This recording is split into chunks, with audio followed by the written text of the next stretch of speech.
lo pasado, pasado está. O sea, puedes intentar analizarlo para aprender para el futuro, pero tampoco lo puedes cambiar mucho. Tenemos ahora un cliente alemán, cotizado alemán, muy grande. Ayer íbamos a hacer la sesión de formación de todo el proceso contable para su equipo de contabilidad. Se unieron 25 personas en todo el mundo. Si empezáis en 2022 os han juzgado por año y medio más o menos, un poco más. Si a día de hoy tengo 10 millones, ¿cuánto voy a tener a final de la semana que viene? Todo esto que me estás contando, que son diferentes funcionalidades, ¿son diferentes planes o es el mismo plan que depende del volumen?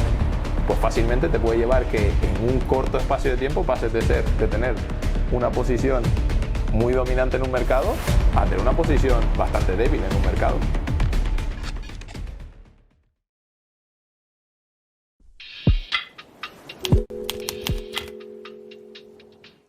Bueno, Carlos, muchas gracias por animarte a hacer el podcast. Hoy estamos aquí contigo para contar qué es Embat. Y como curiosidad, esto lo íbamos a grabar hace más o menos un mes. Al final, creo que fuimos nosotros los que no pudimos. Dijimos, oye, lo reagendamos tal, y vosotros callaos. Y ayer o antes de ayer vemos que se publica una ronda de 15 millones de euros. Decimos, hostia, haberlo avisado, que esto es mucho mejor contarlo cuando ya es oficial y se ha leído en prensa y se puede hablar de este tema. Así que seguro que ahora el podcast gana mucho. Y nada, encantado de que ya empiece a haber otra vez empresas españolas levantando rondas, fases iniciales. Me imagino que habréis visto que ha sido un 2022 jodido en este sentido. Pero bueno, bienvenido y muchas gracias por animarte. Muchas gracias, Javi, por venir a la oficina. La verdad que sí, que menos mal que lo hicimos más tarde. Tuvimos un pequeño leak, actually, de un periodista que debe ser que encontró la información, yo creo que de alguno de nuestros inversores más pequeños, y se publicó antes de lo que pensábamos. Así que mantener la información está todo lo cerrada que puedes hasta que se puede decir es complicado. Pero bueno, ya por fin esta semana lo conseguimos sacar. Así que, la información suele filtrarlo. El periódico La Información suele ser el que se adelanta. En vuestro caso ha sido La Información. Fue La Información también, sí. Pues es que esto le ha pasado, le pasó a Holded, le ha pasado a Factorial, y justo el otro día leía que un periodista de La Información adelantaba, incluso con Grifols creo que fue, hace poco, con el desplome de ayer. Bueno, no sé qué información ha sido, pero tío, tienen ahí un topo que... Pues habrá que ver qué fuentes tiene la información, pero la verdad que sí, lo intentamos frenar, porque no solo queríamos hacer el anuncio de la ronda, queríamos coordinarlo con que vamos a empezar a vender también en Reino Unido y en Alemania, vamos a sacar una nueva página web en distintos idiomas, estaba como todo preparado, el equipo de marketing se le ocurrió muchísimo para intentar sacarlo. Y de repente vemos, tío, que 3 días antes nos lo publican y ya pensamos que habíamos perdido como mucho... ¿Os escribieron antes de publicarlo o lo visteis ya en la web? Nos avisó un inversor, intentamos hablar con ellos para pedirles por favor que no lo hiciesen. Al final sí que lo hicieron, pero bueno, revisamos un par de detalles con ellos y tal y cual para asegurarnos que la información no estaba del todo mal. Y sí que también pudimos controlar un poco la gente que lo supo y al final sí que tuvo bastante impacto el anuncio. Así que al final era lo que queríamos, que hiciese un poco de rebote, sobre todo en estos nuevos países, que la gente nos empezase a conocer. Y bueno, lo hemos conseguido al final, así que contentos. Ahora te preguntaré por la ronda, pero por ir poniendo en contexto a las personas que nos escuchan. Esto empieza en 2021, o sea que es una empresa muy reciente, no llega a 3 años. Y bueno, cuéntanos un poco cómo evoluciona la propuesta inicial, cómo estáis ahora. Totalmente. A ver, empieza en 2021, es real que Tony y yo los dos dejamos nuestro trabajo en 2021, estamos unos meses dando palos, dando palos en el sentido de que teníamos claro que queríamos montar, pero ninguno de los dos sabíamos tirar ni una línea de código, tuvimos que buscarnos la vida para encontrar unas personas, una agencia que se llama Fusuma, que fueron nuestros primeros medio ángeles de la guarda, que nos ayudaron a empezar a sacar ese producto, que al principio estaba un poco menos enfocado de lo que está a día de hoy. Y después, gracias a Dios, a principios de 2022, encontramos a Tomás, nuestro tercer cofundador, le conseguimos convencer, un chalado como nosotros que quería meterse en esto y que creía en el proyecto. Por fin conseguimos nuestros primeros clientes y ahí era donde de verdad empezamos yo creo a traccionar como empresa y a montar lo que hemos montado. Pero sí, desde 2022 ahora ha pasado todo bastante rápido. O sea que lleváis un año y poco. Un poquito, sí, un poquito, la verdad. Oye, ¿de dónde veníais? ¿Tu socio y tú qué hacíais? Pues mira, Tony y yo nos conocimos, yo creo hace casi 8 años o 7 años, trabajábamos en JP Morgan juntos, banco Él trabajaba desde el principio en la parte de banca de inversión, asesorando a empresas en compraventa, salidas a bolsa, emisiones de deuda, etcétera y demás. Yo entré en el departamento de gestión de activos, primero en la parte más de banca privada, y me pasé después a lo que llamamos el lado oscuro. Me fui a Londres y me fui a un departamento dentro de banca de inversión de compras apalancadas, leverage finance se llamaba. Y ahí trabajamos mucho juntos desde el lado de banca privada y la banca de inversión, porque había clientes que compartíamos y cada uno daba su servicio. Y después ya cuando me fui al lado de banca de inversión, pues ya sí hacía muchos proyectos que hacíamos juntos. Entonces yo creo que esta fue una de las claves. Siempre decimos que nos conocimos de día y también de noche. O sea, sabíamos de qué pie cojeaba cada uno, etcétera y demás. Y eso fue, yo creo, uno de los motivos que a los dos también nos impulsó a tomar la decisión de dejar nuestros trabajos y empezar con Embat. ¿Y qué hacíais al principio? O sea, me da la sensación de que estaba un poco alejado lo que hacíais en JP Morgan de lo que intentabais comercializar al principio, ¿no? Sí, yo creo que, o sea, lo que nos impulsó sobre todo a tomar la decisión fue, veíamos que había muchísima complejidad a la hora de traducir todo lo que estaba pasando en el mundo bancario de cualquier cliente a datos reales o a dar información que tuviese sentido para un negocio, un corporate, un equipo financiero, lo que fuese. Entonces, apoyándonos un poco en todo el movimiento tecnológico que hubo de Open Banking, donde antes era difícil extraer datos o información de un banco, y a través del mundo de Open Banking y de que esos bancos comercializasen o empezasen a utilizar APIs para traspasar esa información a su cliente, vimos una oportunidad de simplificar todo ese proceso. Empezamos en una empresa quizás un poco más pequeña, donde pensábamos que también tenían no complejidades tan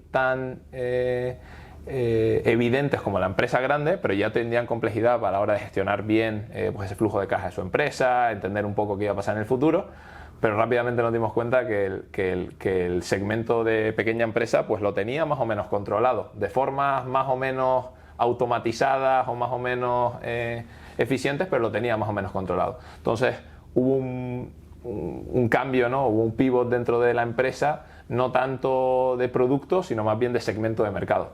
Y nos fuimos a intentar cubrir pues, a los clientes que cubríamos antes desde JP Morgan. Pensábamos que íbamos a tardar por lo menos 5 años en llegar y nos hemos dado cuenta pues, que en un año hemos conseguido llegar a ese cliente grande, donde tiene mucha complejidad y donde pensamos que nuestro producto tiene sentido. O sea, es un producto de enterprise y que me imagino que iría ligado, un coste variable ligado al volumen de negocio que mueve el cliente, facturación, etcétera, ¿no? O sea, que cuanto más grande es el cliente, más factura Embat por ese cliente. Eso es lo que intentamos. Estamos, a día de hoy, productos SaaS completamente, o sea, hay distintos módulos, hay un precio por cada módulo y el precio se determina en base a la transaccionalidad bancaria que tiene el cliente, la complejidad, el número de productos, hay una serie de variables, cada día lo estamos intentando mejorar un poco, pero como dices tú, al final intentar buscar el equilibrio de cuánto le estás ahorrando, cuántos recursos le estás ahorrando, cuánto tiempo, cuántos errores, versus cuánto paga por el software y que ese número salga muy atractivo para las empresas para que contraten el producto. Porque pues, es un SaaS que el negocio es a volumen, ¿no? Vosotros es muy poquito por cada llamada, por llamarlo, no sé si es una API a la que llamas y te devuelve datos. Vosotros cobráis por API, por llamadas a la API, con lo cual al final es márgenes muy altos, pero con un gran volumen. Por eso una empresa pequeña no cuadra, aunque incluso le sirviera, tampoco sería el mismo modelo de precio, porque una empresa pequeña no va a tener la necesidad de estar haciendo llamadas constantes, ¿no? Justo, no es exactamente por volumen, porque como estas empresas mueven tanto volumen, como le cobrásemos por cada volumen movido, integrado, etcétera, probablemente, aunque fuese un céntimo, el precio no tendría ni sentido, pero sí que cogemos un poco, o sea, lo hacemos por volumen, pero por tramos, no por llamada en específica. Entonces eso hace que el precio encaje, que nosotros sigamos teniendo unos márgenes sanos como un SaaS, y llegar a ese punto donde decía antes, al final el objetivo es que cuando el equipo financiero internamente vaya a vender este proyecto al resto de equipos y demás, pues haga un análisis y diga, nosotros a día de hoy hacer todos estos procesos en horas y tiempo de cada uno de estos, del equipo que lo hace, nos cuesta esto, automatizando estos procesos pues me empezarían a costar menos. Y normalmente ahí el payback de esa inversión sale en 4, 5, 6 meses, o sea que es casi, o sea, es de obligado casi para que los equipos financieros lo cojan. ¿Y qué hace el producto? Vale, o sea, hace muchas cosas. Es una fintech que gestiona la tesorería de las empresas, está más... Yo tenía una idea un poco antes de grabar, te he preguntado, digo, ¿pero qué es exactamente tal? Me lo has empezado a contar de manera bastante gráfica, pero sois sois jodidos de entender para alguien que no está en el sector. Siempre ponemos algo de imagen de apoyo para que sea como más fácil de captarlo, pero me imagino que no todos los planes son los mismos, que no solo es un tema de volumen, sino de funcionalidades. Cuéntanos un poquito de menos a más, qué dolores de cabeza le quitas a una empresa. Perfecto. Te lo cuento un poco cronológicamente cómo lo hemos ido haciendo, ¿vale? Pero partiendo de la base donde, y casi te lo pones desde el punto de vista del consumidor. Un consumidor tiene normalmente 1, 2, 3 bancos, como mucho, donde ocurren pues, movimientos de entrada y salida. Cobras tu salario, pagas la luz, pagas el agua, etcétera y demás. Eso a nivel consumidor, manejable, porque son pocos volúmenes y generalmente pocas cuentas. Si te vas y te coges a una empresa grande que opera en muchas jurisdicciones o que tiene una estructura legal muy compleja, empiezas a hablar de empresas que tienen 30, 40, 50 productos bancarios en 7 bancos distintos y encima una transaccionalidad bastante elevada. Piensa un cliente nuestro, Cultra o Cabify, cantidad de gente que hace un pago por Cabify al día o que hace de Cultra, ¿no? Tiene una cantidad de volumen de información en cada uno de sus bancos brutal.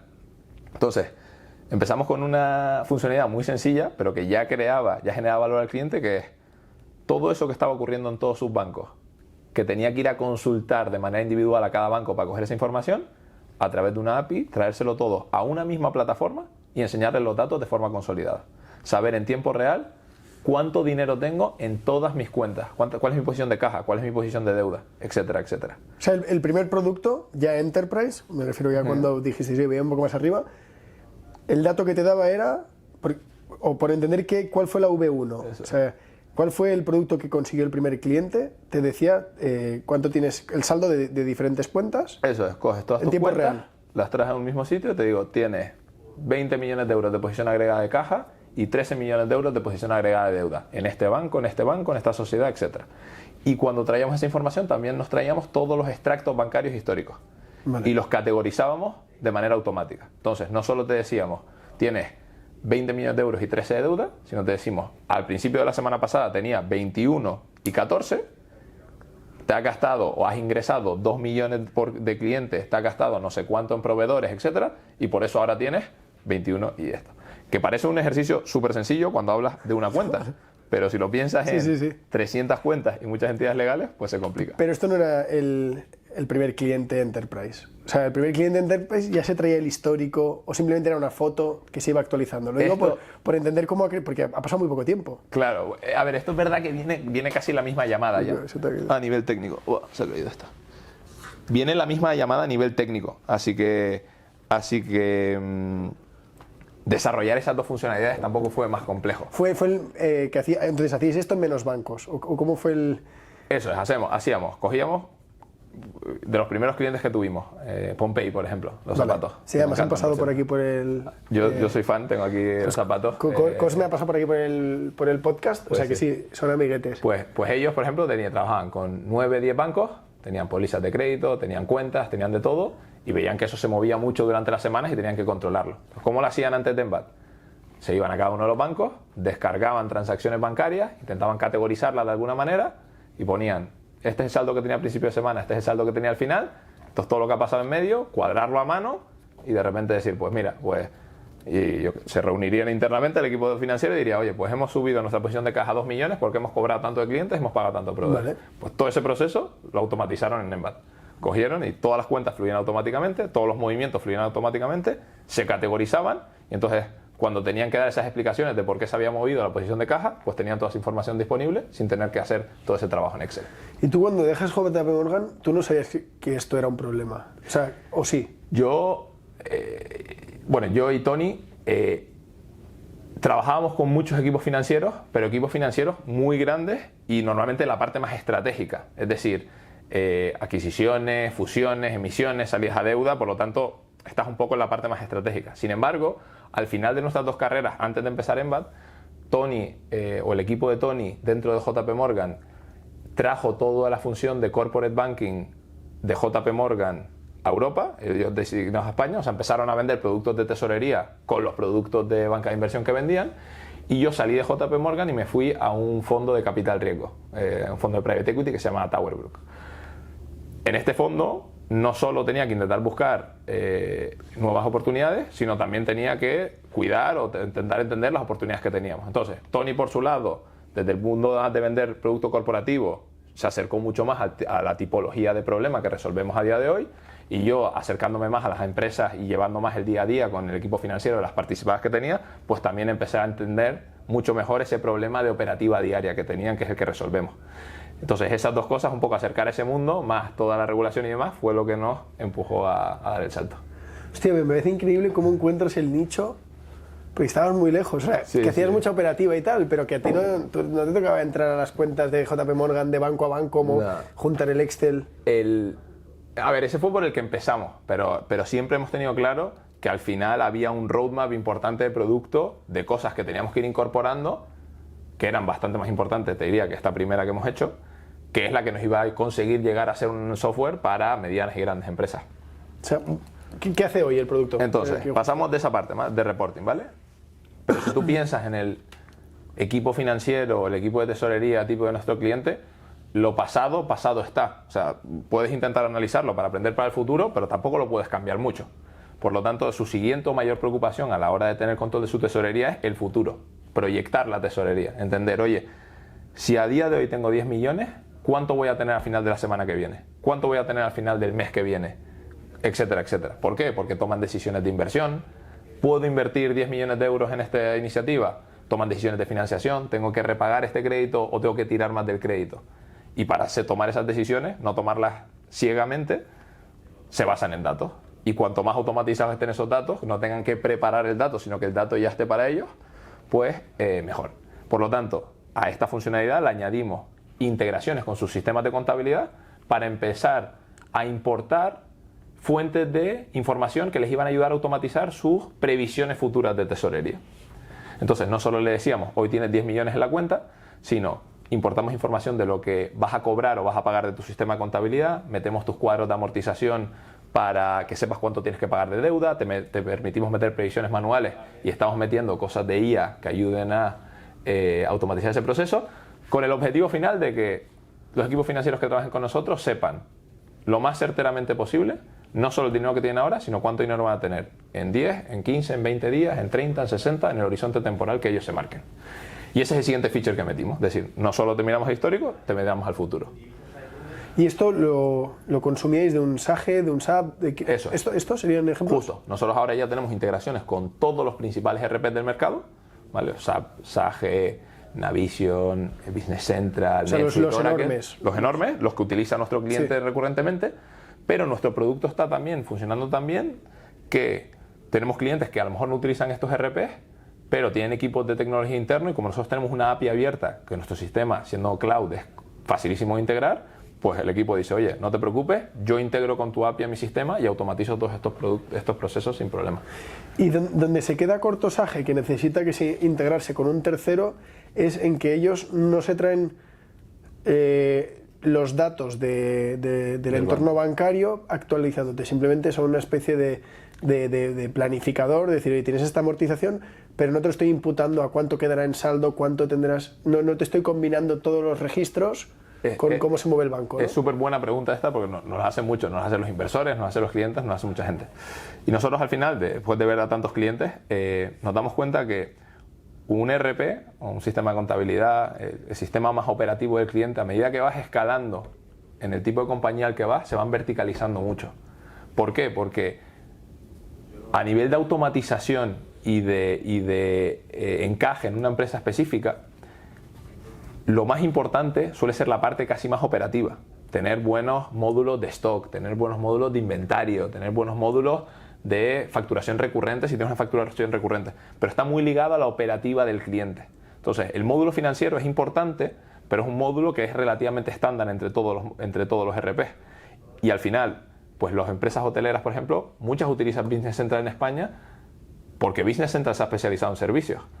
Si miras empresas de facturación, pues muchas utilizan SAP porque SAP tiene buenos módulos de eso. Entonces, al final la decisión depende más de la parte operativa. Entonces, la parte financiera o ese vínculo con el banco, ¿vale?, se queda un poco más descuidada y genera mucho dolor de cabeza y mucho trabajo administrativo a estos clientes. Al final, es un trabajo complicado integrar. Nosotros a día de hoy hemos integrado 15.000 bancos en más de 60 países. No es un trabajo fácil, hay mucho desarrollo. Y como en sí estas empresas tienen tanta complejidad en su pool bancario, tanta complejidad en sus productos, sería, pues como es, una empresa o sería casi un software separado para llegar al nivel de automatización que necesitan estas empresas. Sí, a mí me queda muy claro, o vamos, no me genera duda de por qué no lo haría Sage, me queda claro que está muy lejos de donde están ellos. Simplemente era por entender de todo el proceso que tiene que cubrir. Vosotros vendéis al CFO, es el comprador, sí. De todo lo que tiene que cubrir el equipo del CFO, saber cuál eran las zonas ciegas, ¿no? ¿Cómo se ve el producto? O sea, el scoring, todo el enriquecimiento de datos que dais, ¿lo veo en Sage? ¿Lo veo en un dashboard que está fuera de Sage?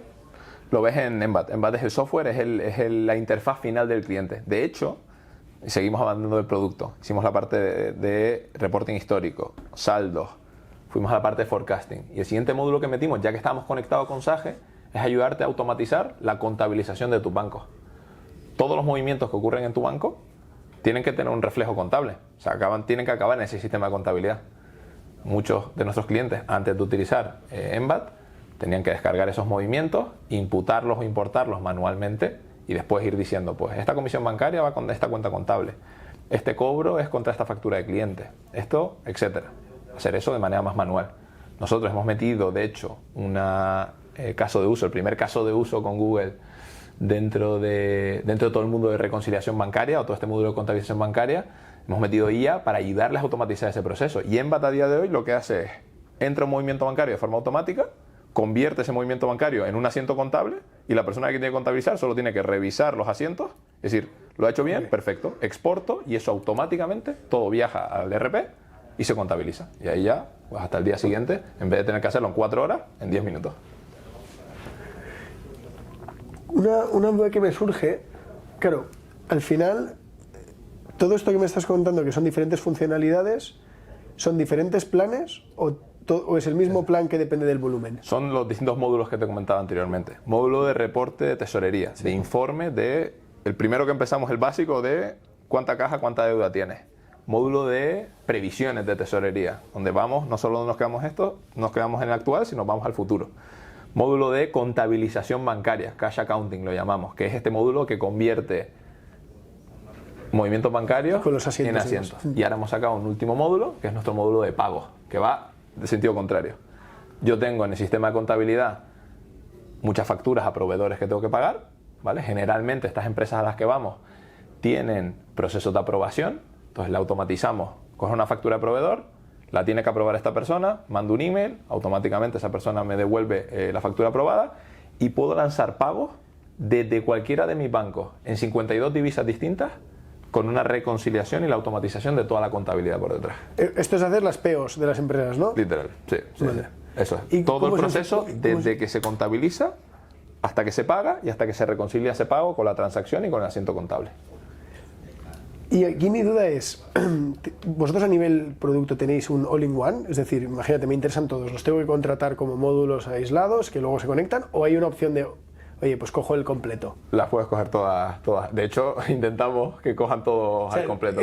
Se incentiva el coger el all-in-one. Eso es. Y de hecho hay incentivo económico incluso. Normalmente vendemos todos los módulos por separado y si contratas todo, pues te sale más barato que contratar todos por separado.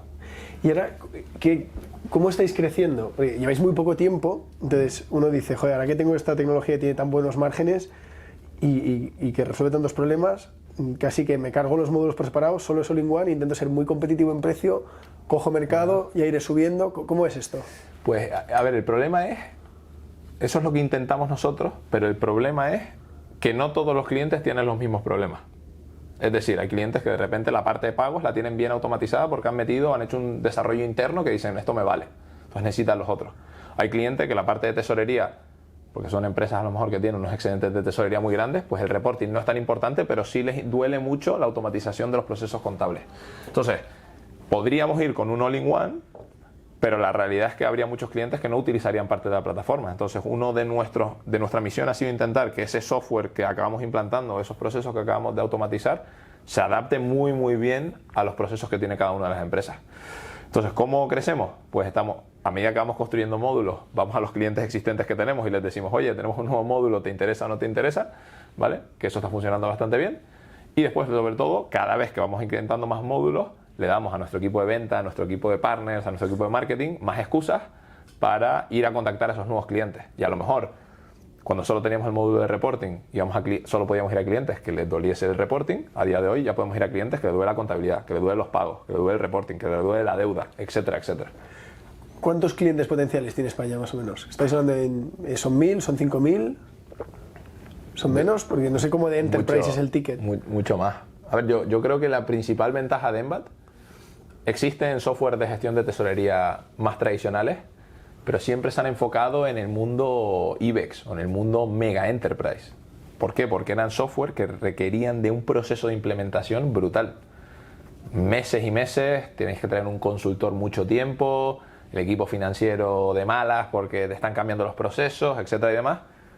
Y ese tipo de software más licenciado o más tradicional le costaba mucho llegar al mercado más bajo o al mercado mid-market, que es un mercado small enterprise, como dices tú, empresas muy grandes, 100, 200, 500 millones.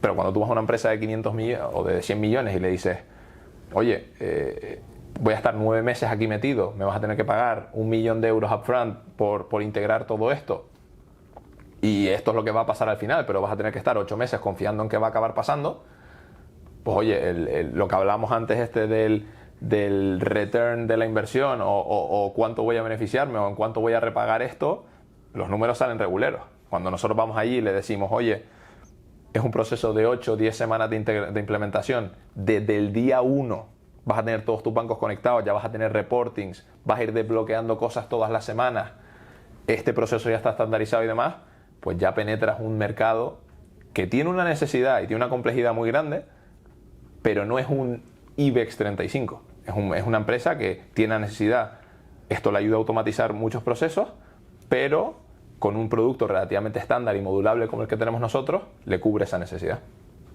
Entonces, vosotros me decías, lo de 100, 200, 500 millones, ¿era un ejemplo o es más o menos el tamaño de...? Sí, a día de hoy, ahí es donde nos movemos. Y cada vez estamos yendo más arriba. Tenemos clientes ya de miles de millones de euros de facturación. Pero porque, de nuevo, porque vamos con este approach modular o este approach donde hemos construido un producto que va específicamente a procesos que sabemos que duelen en este tipo de empresas y dicen, oye, es que a mí esto me vale. Yo no tengo que irme a hacer un producto personalizado o no tengo que irme a contratar consultores de que hay una integración de muchos sistemas, porque el proceso que has pensado tú y has hecho tú me vale perfectamente. Obviamente esas implementaciones a lo mejor no son de 8 o 10 semanas, porque son sistemas más complejos, entra más gente, etcétera y demás, pero al final la agilidad y ese producto y la automatización que da ese producto también le vale a estas empresas más grandes. La idea es ir poco a poco escalando cada vez más hacia ese segmento. ¿Y qué cambia cuando vas hacia arriba comparado con cuando vas hacia abajo a nivel de facturación? Es decir, cuando pescas una super pyme o un mini IBEX, ¿qué diferencias te encuentras? Es buena pregunta.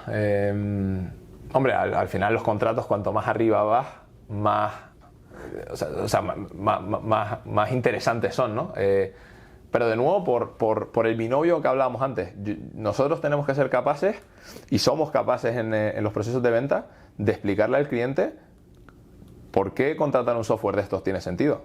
Y no es tan fácil, porque en el segmento este mediano de empresa, mediano o de gran empresa, generalmente no son conscientes de que un software como el nuestro existe. O sea, hay mucha empresa que tiene la necesidad y que no sabe que se puede resolver de esta manera. Entonces vamos un poco primero evangelizando que esto existe y después convenciendo de, oye, que metiendo este proceso tienes beneficio o tienes ahorro de recursos considerable.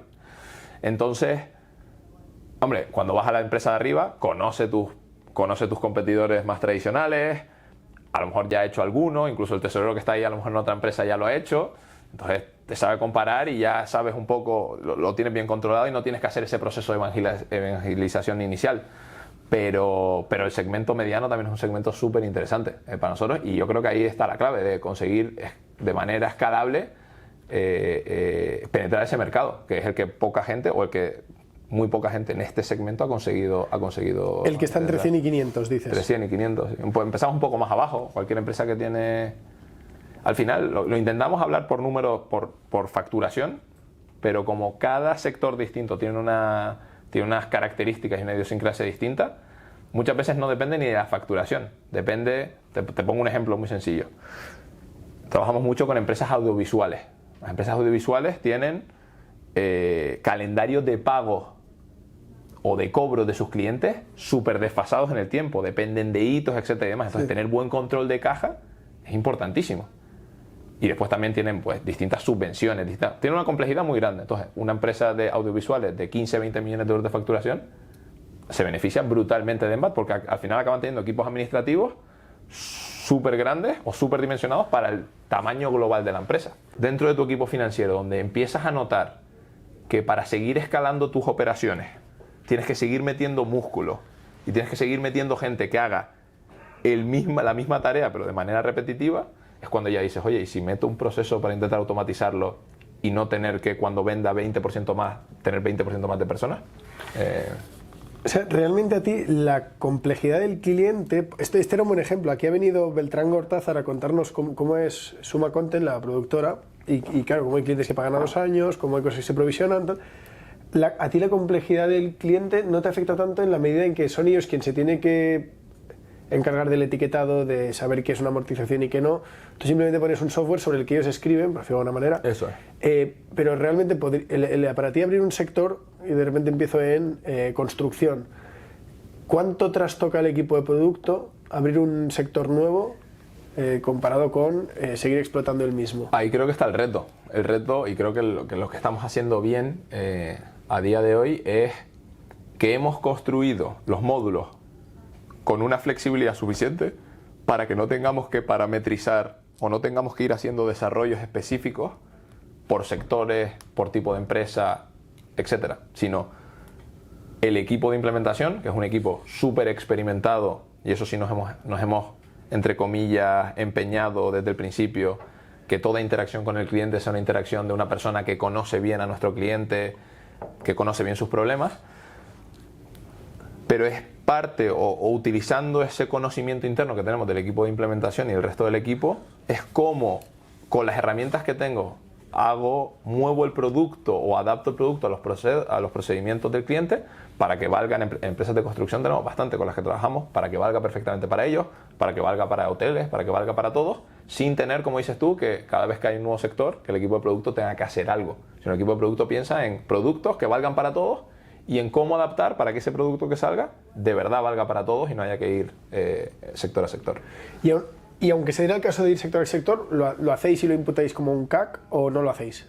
Nosotros somos un producto y tenemos como bandera que queremos ser un producto. Entonces, utilizamos mucho feedback de nuestros clientes y creo que es una de las cosas que más les gusta a nuestros clientes, que les escuchamos mucho, escuchamos sus problemas, escuchamos qué más podemos desarrollar, qué no funciona, etcétera y demás.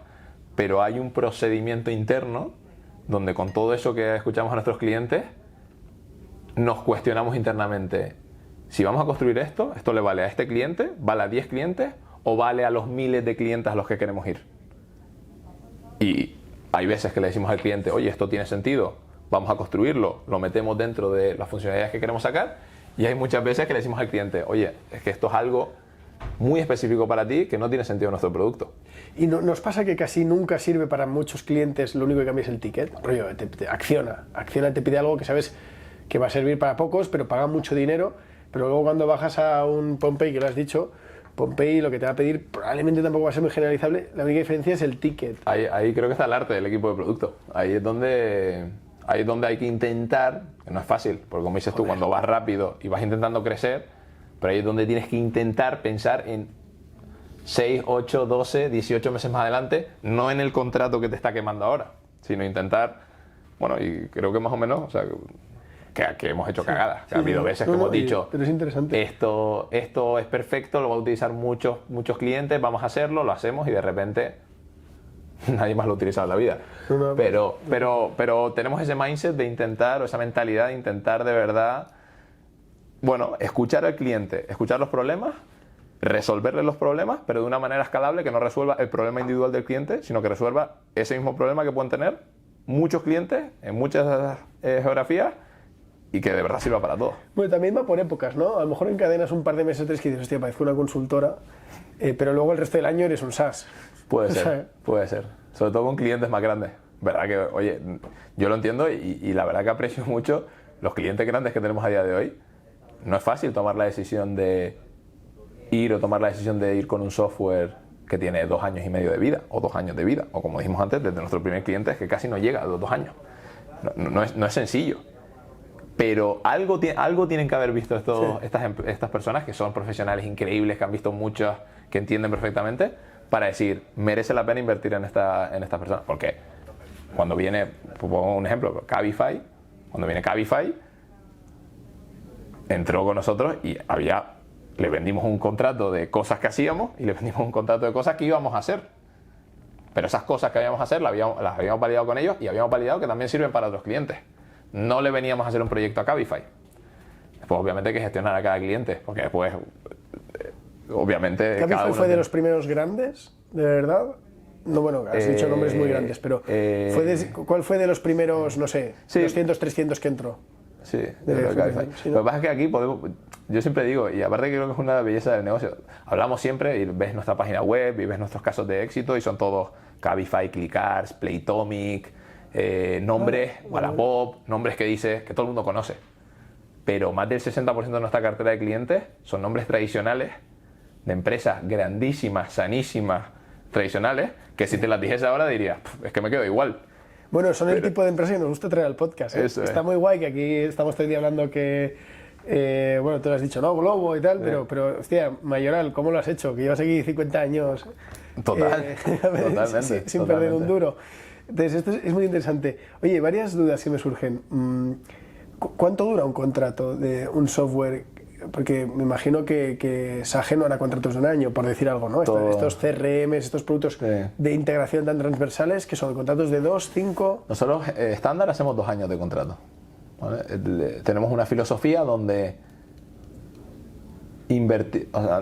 decíamos antes, ¿no? Teníamos nuestro módulo, nuestra suscripción por el uso de la plataforma y después tenemos una coste inicial por el uso de la plataforma. Ajustamos el coste inicial para que el cliente coja valor pronto, con la idea de que esa inversión inicial que hacemos después repercuta en muchos años utilizando el software. O sea, si solo están 2 años, pues sería un fracaso para nosotros, como para cualquier SaaS. Tú lo que quieres es que el cliente se quede lo máximo posible. Entonces empezamos con 2 años, pero sí es verdad que tenemos muchos clientes que esta decisión es tan estratégica que nos piden incluso incrementar la longitud del contrato para asegurarse que la inversión que van a hacer ellos también en adaptar el proceso y en tener este software les va a merecer la pena. Porque si a los 2 años nosotros decidimos que al final no queremos trabajar con ellos, pues ellos habrán perdido mucho tiempo. Entonces, a día de hoy, normalmente 2, tenemos de 3, tenemos de 4, incluso tenemos algunos de 5. Y cuando lo proyectas así a largo plazo, claro, lleváis 2 años. ¿No lo ves como que estos primeros clientes son los de foguearse? Dices, bueno, habrá churn, seguro que hay churn, incluso de cara a los inversores. Si nos han ido clientes, no lo sé qué churn tendréis, pero decir, es que si ahora es un 7... Da igual, a lo mejor en los próximos 2 años se nos sube al 10. Si todo esto está financiando el producto final, que si lo ves a 10 años, pues aquí pues hay una empresa cojonuda. Sí, a ver, intentamos que no sea así, la verdad. Es verdad que, como decíamos al principio, estamos enfocados un poco en empresas un poquito más pequeñas y nos dimos cuenta que ahí la capacidad de meter nuevo producto y lo que hablamos siempre, impacto recurrente que generamos en esta empresa es menor, porque no tienen tanto pain. Entonces esa empresa es normal que tarde o temprano se te vaya cayendo. O sea, el impacto es menor no porque lo tengan bien resuelto, sino porque no tienen el problema. No tienen el problema. Vale. O no les duele tanto el problema. Por ponerte un ejemplo, es que ayer tenemos ahora un cliente alemán, cotizado alemán, muy grande. Ayer íbamos a hacer la sesión de formación de todo el proceso contable para su equipo de contabilidad. Se unieron 25 personas en todo el mundo. Contables en Estados Unidos, contables en Suecia, contables no sé dónde, y a mí me pilló por sorpresa, me uní a la reunión porque esas reuniones me encanta estar, y me pilló por sorpresa completamente. Yo pensé que iban a ser 5 o 6 y de repente le vamos a cambiar un proceso que le duele a 25 personas de todo el mundo. Si tú te vas a una empresa más pequeña, pues obviamente eso no duele tanto, duele menos, sigue habiendo dolor, pero duele menos. Entonces por eso crecemos también en contrato, crecemos en empresas, porque cuanto más arriba te vayas, normalmente mayor es el pain y mejor salen los números de utilizar nuestra plataforma. ¿En qué punto de 2022 ya dices, no cambio el producto, cambio el segmento? Fue al final de 2021, yo creo. Cuando te digo que estamos ahí dando palos de ciego, y ya 2022 ya íbamos claro con el objetivo de escalar esto. Pero yo siempre digo la misma anécdota, pero Tony, yo, Tomás, todos tenemos amigos que tienen empresas más pequeñitas o negocios más pequeñitos, sí, que son súper rentables, pero son más pequeñitos. Y cuando tus amigos te dicen que pagarían por un producto, te tienes que cuestionar un poco internamente si de verdad hay un pain o si de verdad estás resolviendo un problema que existe. Y eso yo creo que fue un poco construir un producto, ver un poco al principio el feedback inicial y reaccionar rápido sobre ese feedback inicial. Yo creo que eso fue la clave. No, y habéis ido rápido. Entonces, vosotros hace 2-3 días sale la ronda de financiación, son 15 millones de euros. Esto más o menos lo tenéis claro, el papeleo en junio, septiembre, estáis ya poniendo números, ya tenéis term sheet, porque si no, no da tiempo. Entonces, si empezáis en 2022, os han juzgado por año y medio más o menos, poco más. Nosotros es decir que esta ronda fue, yo creo, express. No sé si récord de tiempo. Llegamos a un acuerdo cuando empezamos a negociar el documento a principios de año. O sea, ¿Del 24? Del 24. O sea, el mes pasado. Sí. Y el primer contacto, o sea, desde que te escribo, me recibes, te lo cuento a term sheet. La verdad que fue una de las cosas que nos encantó del inversor que entra, de Creandum. Sabían muchísimo de nuestro sector. Esto fue la primera vez que hablamos con ellos, fue acabando la ronda anterior, la que hicimos con Samaipata. Una conversación muy formal. ¿Cuándo fue Samaipata? Marzo de 2023. Marzo del 23. Vale, o sea que en este caso, en contactéis con ellos noviembre, con Samaipata más o menos, o también fue express. Por ahí, ahí sigue esto. Entonces, esta ronda fue proactiva del inversor. Nosotros no estábamos levantando capital. O sea, ¿os vinieron a ver o ya habían invertido algo en...? Nos conocieron en abril, la ronda. Creo que tuvimos otra reunión en junio, julio, nos vinieron a ver aquí a las oficinas. Una conversación muy buena. Trajeron unos materiales que la verdad que eran acojonantes. O sea, sabían del sector muchísimo, que es raro. O sea, estos inversores piensan que tienen que ver muchos sectores. Sabían mucho, habían hecho muchos deberes. Sabemos que llamaron a nuestros clientes por detrás para preguntarles qué tal Embat. Hicieron mucho trabajo silencioso por detrás y de repente vimos que en noviembre, diciembre, oye, tal, unas reuniones, tal y cual, no sé cuánto. Cogieron convicción y dijeron, oye, pues esto es lo que queremos hacer con ustedes. Y ya te digo, no estábamos levantando dinero en ese momento. Vale. Y la verdad que bueno, lo hemos dicho alguna vez, pero la parte personal es importantísima para Tony, para Tomás y para mí. Hemos tenido ofertas en rondas mayores de valoración de las que hemos cogido. En esta ronda, obviamente, y te decía antes que el tema de la confidencialidad en este mundo es casi imposible. Todo el mundo sabía que estábamos hablando. Cuando firmamos el term sheet ya muchos fondos muy rápido se enteraron que teníamos el term sheet firmado. Muchos nos vinieron a intentar hacer contraofertas, pero no sé, nos pareció que la convicción que mostraron ellos, sin tener que tener un term sheet firmado por nadie más, la interacción personal y demás, era lo que nos valía para hacerlo. Pues te voy a ir un poco por hacer la cronología. En enero más o menos del 22 empezáis a dar palos de ciego, pero ya un poquito más enfocados. En noviembre, diciembre, habláis con Eduardo, con quien fuera, en Samaipata, con ¿no? José. Con José del barrio. Que mira, también sí.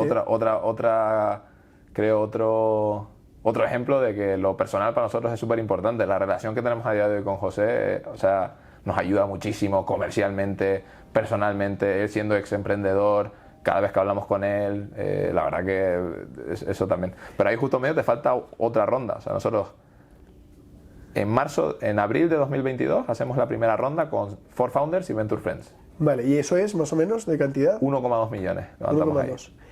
¿Y la de Samaipata cuánto es? La de Samaipata son 5. Que es en marzo. En marzo de 2023, un año de separación más o menos. Y ahora enero del 24, la de 15 con... Y vale, ahora que tengo los números más claros, ¿cómo ha ido creciendo el producto en personas, en clientes?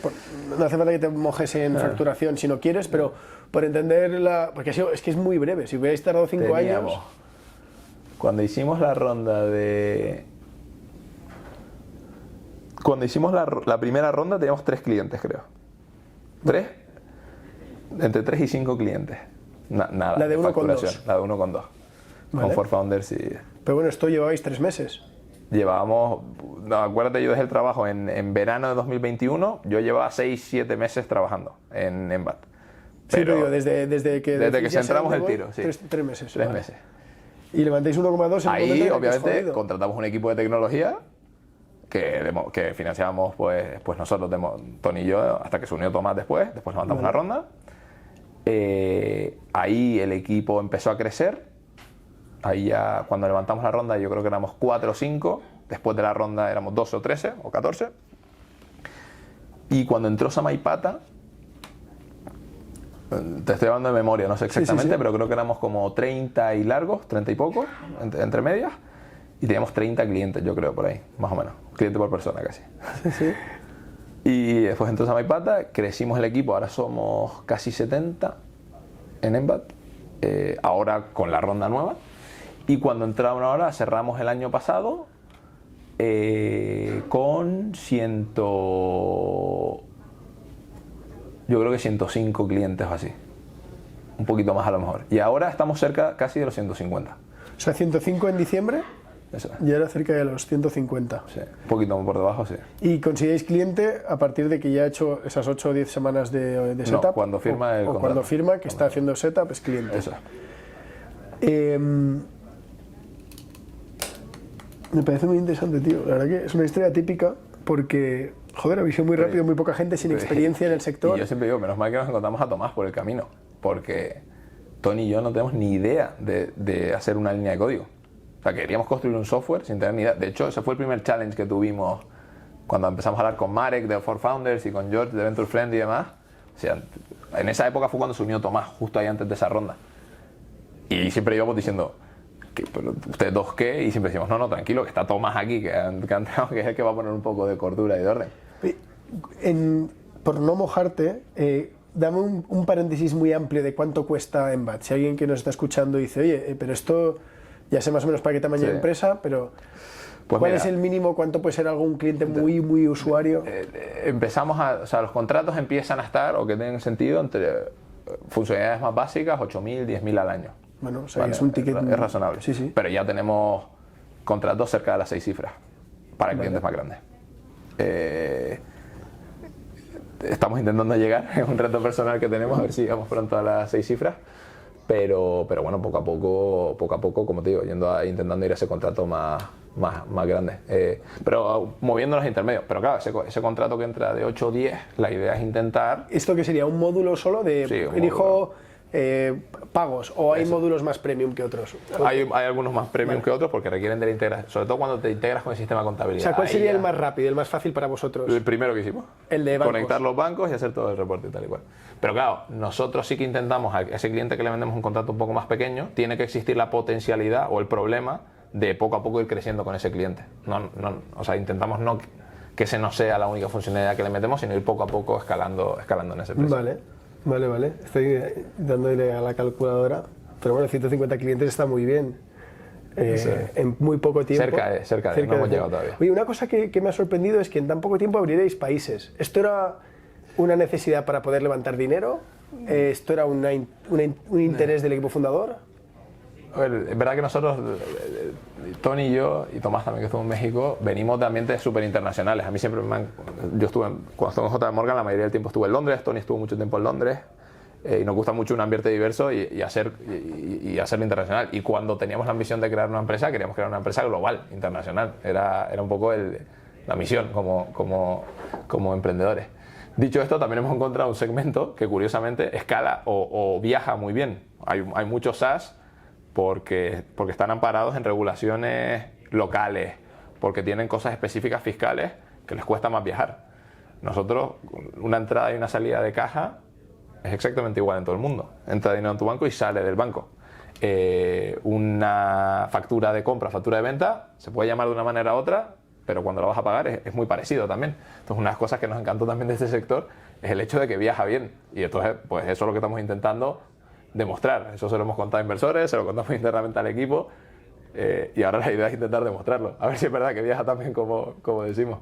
Es que hay veces que el emprendedor juega a decir, oye, voy a meter aquí algún país y tal, porque sonó más internacional. Lo mío es, o sea, vuestro producto es intensivo en recursos. Sí.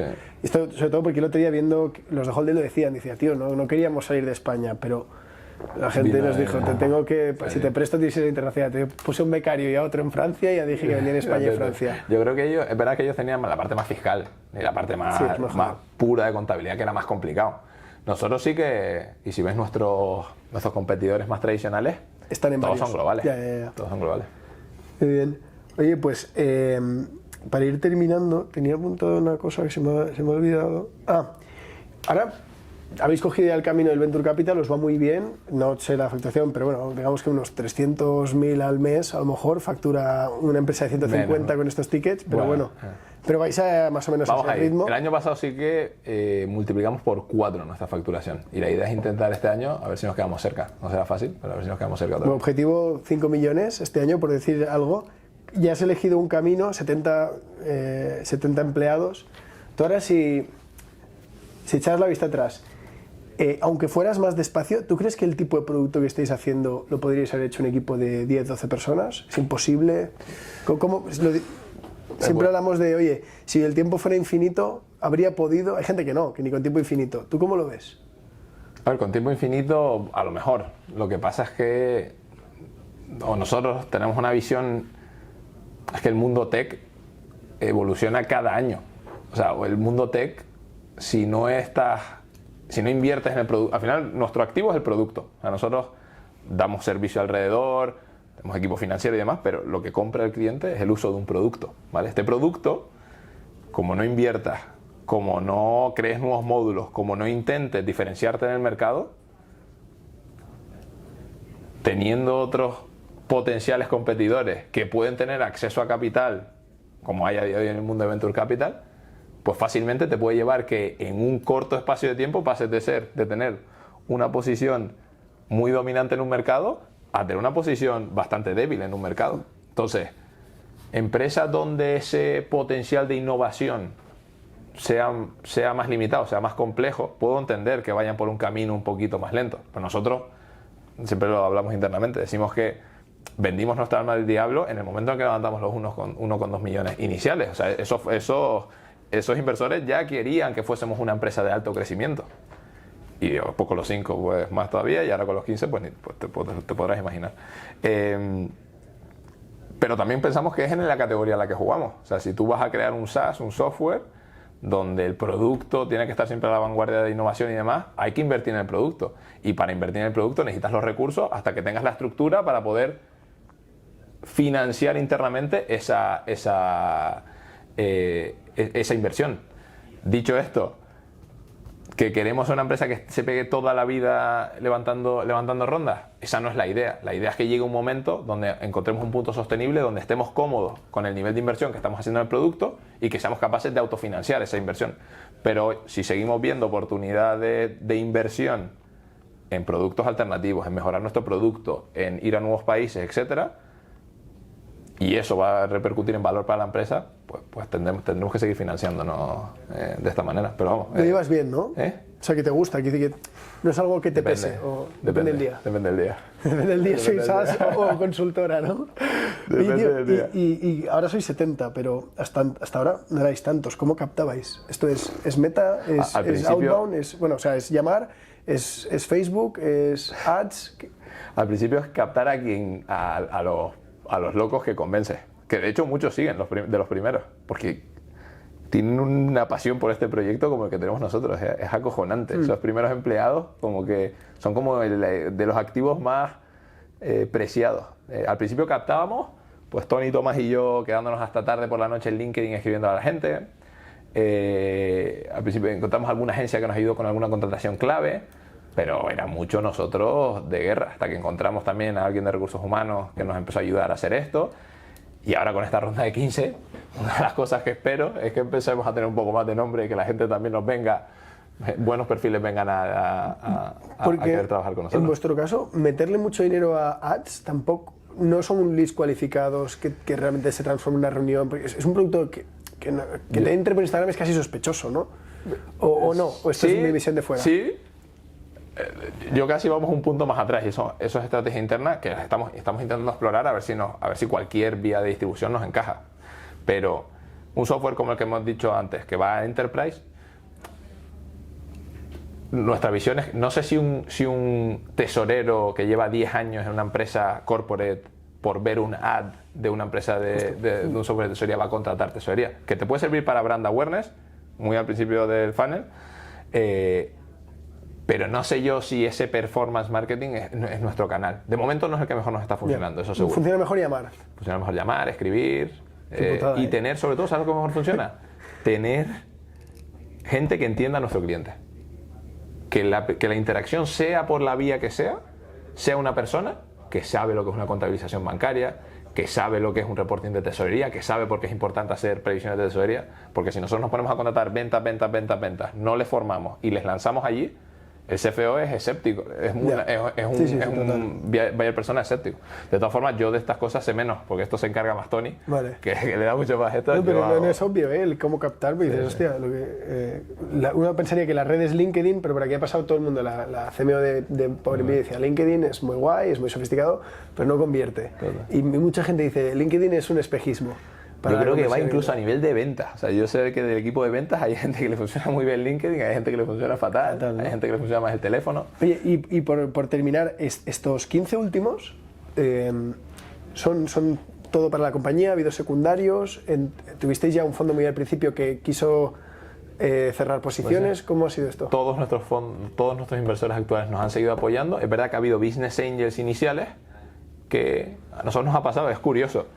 Pero hemos tenido, bendito problema, pero siempre hemos tenido problema en todas las rondas que hemos tenido sobre demasiados fondos a los que queríamos levantar. Obviamente como fundadores tenemos que asegurarnos que levantamos suficiente dinero para poder invertir en ese crecimiento, pero también tenemos que tener en cuenta nuestra dilución, lo que nos quedamos nosotros con la empresa, etcétera y demás. Entonces siempre nos ha pasado las rondas que nuestros actuales querían invertir más que su prorrata. Venía un fondo que quería invertir todo lo que pudiese. Pues llegamos a rondas decíamos, oye, queremos levantar X y teníamos 2X.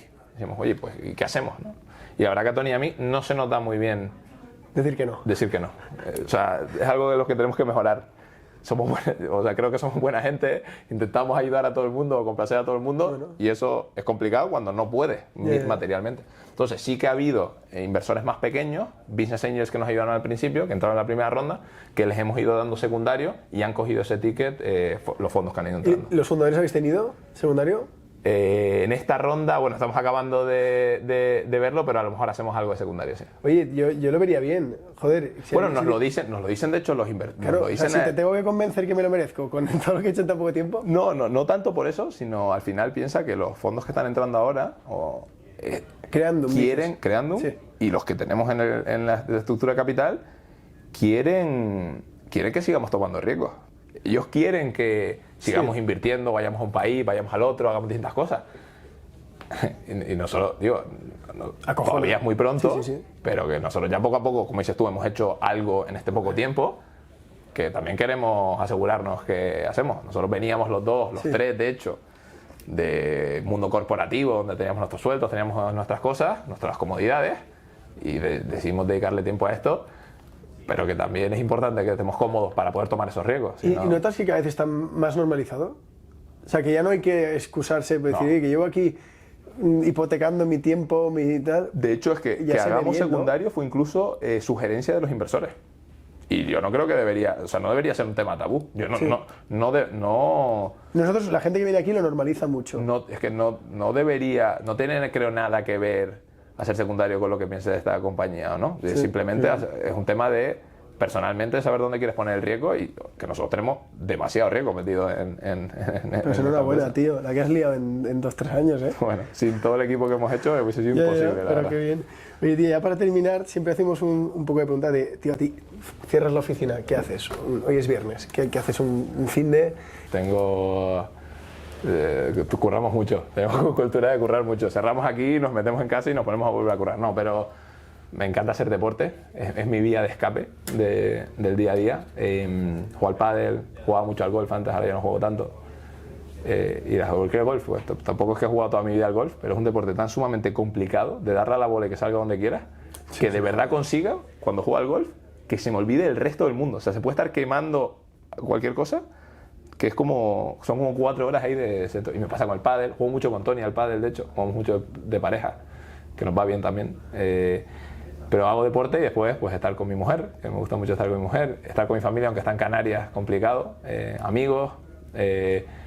Intento buscar, lo que sí que me doy cuenta, o sea, creo que tengo algo que tengo que mejorar, que es, tengo como un síndrome de aprovechamiento del tiempo, creo. O sea, no me gusta estar tirado en el sofá, o sea, no puedo estar tirado en el sofá viendo una peli, ¿no? O no me entretiene. Si estoy en el sofá viendo una peli, o intento buscar algo que hacer, o no sé qué, o me voy a trabajar, o me pongo a trabajar ahí en casa, o lo que sea. Y poco a poco estoy intentando cambiar eso, porque sé que también necesito tiempo para mí, pero ¿Se cura eso? se cura. Yo quiero pensar que se cura. Pero es que esto ya es un tema, aquí somos mucho de esa mentalidad de sacrificio, tío, de hostia, que esto Claro. no vas a tener las mismas fuerzas dentro de 20 años y si quieres vivir la vida, ¿no?, que te gustaría, porque no todo es económico, pero hay una parte de libertad. Total. Todo el mundo que hace esto es por libertad, o por libertad ahora o por libertad en el futuro. Es raro que un tío que se pone a montar una empresa luego venda y se vaya a la playa, porque se aburre en la playa. Y eso me dice mi familia también, que dice que vaya como vaya esto, o sea, aunque vaya muy bien o vaya muy mal, lo que sea, es imposible que cuando acabe todo esto, si acaba en algún día, porque la verdad que ninguno de los tres queremos que esto sea, pues nunca digas nunca, pero no queremos que esto sea fugaz, vengo, ¿no? tal y esto. Aquí creemos que hay un proyecto a muy largo plazo, que después siempre habrá algo. A mí me gustaría empezar a aprovechar, a balancear un poco más eso. Es uno de los to-dos de 2000, bueno, no sé si de este año, pero para De 2028, que viene. en 2028 no. Bueno, esto pasa como con los secundarios, tío, está mal visto. O sea, y esto hemos hablado muchas veces, tú dices, es que es una persona muy perseverante, y dices, hostia, qué bueno. Pero dices, es que es un obsesionado, que probablemente es lo mismo, ¿eh? El que persevera es porque se obsesiona. Y dices, hostia, es que claro, que siempre ponemos el ejemplo de Cristiano, es que es un obsesionado, hostia, o un gran profesional. Eso es, la línea es muy fina entre eso todo. Entonces pasa lo mismo, está mal visto. Pero es que a lo mejor si no hubiésemos sido así, y sido porque creo que es algo de Tony, Tomás y mío, y que se ha propagado, o sea, como te decía antes, que la gente aquí tiene mucha pasión por lo que hace, que intangiblemente lo hemos conseguido en estos primeros empleados, y ahora estamos intentando poner todos los medios posibles para que esto sea así y siga siendo así más medida que contratamos. Pero es que cuando tienes esa pasión o te mueve algo más que no venir a trabajar y tener el dinero o el dinero que te da, la misión un poco y demás, coño, es que te hace ser un poco eso perseverante, y creo que lo hemos intentado contagiar en la empresa, ha funcionado bien. Pero bueno, como todo, tiene su... Que a lo mejor no hubiésemos ido tan rápido si no hubiésemos ido así. O sea, si es difícil, estando al 100%, imagínate el que dice, no, yo en mis ratos libres, a medio gas, pues buena suerte. Total, o sea, imposible. Totalmente. Bueno, ya para terminar, tenemos 5 preguntas rápidas, que es un cuestionario. Un libro que te guste, que recomiendes, no tiene por qué ser de negocio, puede ser el libro que quieras. O puede ser de negocio. Vale, es que va a sonar atípico, pero es verdad que uno, que siempre decimos esto, de hecho estuvimos la semana pasada en Lanzarote con Four Founders, uno de nuestros fondos, que hicieron como fuimos 3 días allí con más fundadores y tal y cual, y había que llevar un libro y había que explicar por qué llevabas el libro, y llevamos el juego infinito de Infinite Game de Simon Sinek, ¿vale? Que es muy contrario al pensamiento del mundo VC de crecimiento y demás. Tiempo ilimitado, ¿no? Eso es las empresas que generan valor a largo plazo son las que se centran en sobrevivir, no las que se centran en ganar un mercado o crecer y demás, sino las que tienen el pensamiento de sobrevivir y el tema de equipo y tal. Y es un libro que, dentro de que al final nos hemos acabado metiendo en el mundo este de alto crecimiento, nos lo recomendó, me acuerdo, un desarrollador que estábamos ahí para ver si contratábamos o no al principio del proyecto, y nos lo leímos, y la verdad que a los dos nos causó bastante impacto. De hecho, si te lees los posts de LinkedIn de Tony, hay muchas veces que hace referencia a este libro. Es un buen libro. Es un híbrido, ¿no? Vais rápido, pero es compatible, sí, ¿no? Eso es. Sí. Es que a ver, si os hubieran dado el dinero sin exigencias y sin prisa, pues habríais seguido esa mentalidad, pero al final necesitabais dinero para montar esto. Claro. O sea que tampoco es que yo decida diluirme cada año como si fuera aquí idiota, ¿no? Eso es. Una canción que te guste.